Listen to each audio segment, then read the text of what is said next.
Well, we're busting out the boxing gloves today to raise awareness of Parkinson's disease. Here to get us moving today, we have owner and head coach of Rock Steady Boxing in Champaign, Laura Mock, as well as member Ron Green and volunteer Michelle Castile. Welcome, everyone.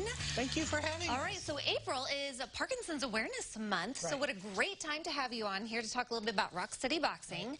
How does boxing help people with Parkinson's symptoms?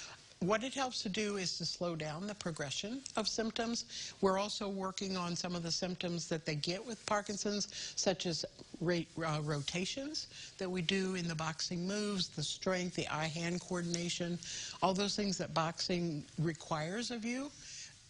We practice it, and that's what really helps in their symptoms also. Okay, for people who may not be familiar with what exactly Parkinson's, how it affects people, what are the symptoms that we're trying?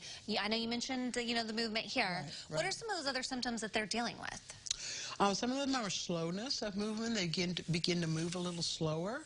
And so, again, the boxing, with the speed bag, those movements, the heavy bags, the actual boxing movements require a quick change of movements. So we're helping to work on that slowness of movement. They also get smaller movements. So somebody walking might slow down and take smaller steps.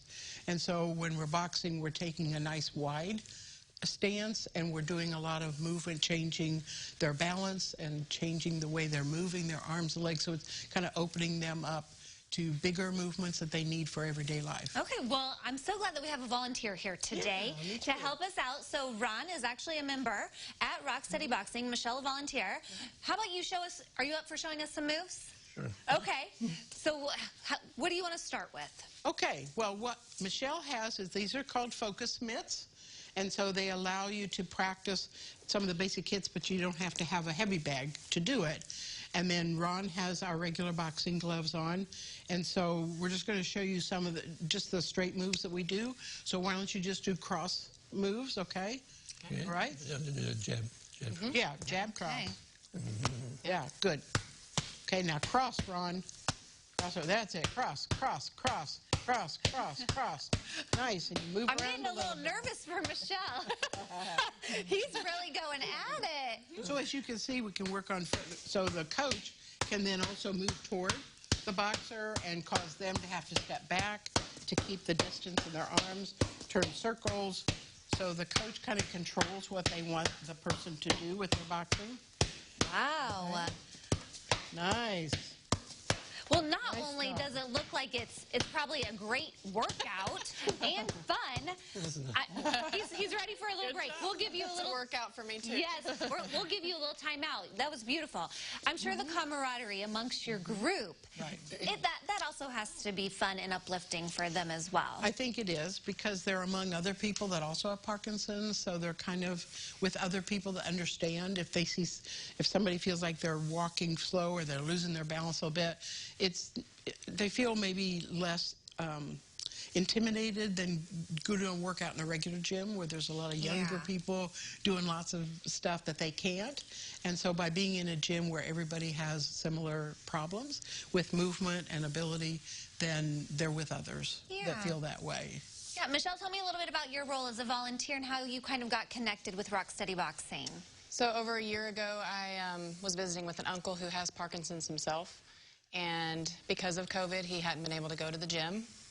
So he asked me to spar with him. And he taught me all the moves. And I was just amazed in the 30 minutes of workout, the difference that it made in him. Cognitively, physically, it was really, really amazing. And I was inspired, talked to his coach, said it was a national program. So I found her and said, when I move up there this summer, I'd like to be involved. Well, yeah, and you've got a new location. I'm going to have you step back up here just a little bit. Okay. Tell me a little bit about this new space. The new space, we have about 3 to 4 times the space we had before in terms of square footage. We have higher ceilings. We have more equipment. So the pictures you're seeing are of the new gym where we are. So I always wanted something where we could spread out a little more. That's Ron you're seeing right now. Even balancing on a Bosu ball. Whoa. That's right. Balancing while he's doing the speed bag. Impressive. That's awesome. So I'm always trying to challenge these things. And as a retired physical therapist, I kind of know how to make things a little bit harder or progress. So I'm always telling them, okay, you're doing great at that. Let's see if you can do it this way. Let's amp it up a little. And the thing is, the guys are always, I shouldn't say just the guys, we do have a couple women, but they're always up for trying something new. A new challenge, Yeah. possibly. All right, well, you did a great job. And if people want to learn more about Rock Steady Boxing, what's the best way for them to go about that? The best way is you can just give me a call on my cell phone, 217-781-0335. You can send me an email, which is lmock74@yahoo.com. Okay, and you've got a Facebook. There's a website where people can also dig a little deeper and learn a little bit more. And we appreciate you coming and helping raise awareness about Parkinson's disease, but that there is some help out there to help you out. If you want to learn more, we will connect you at CILiving.tv.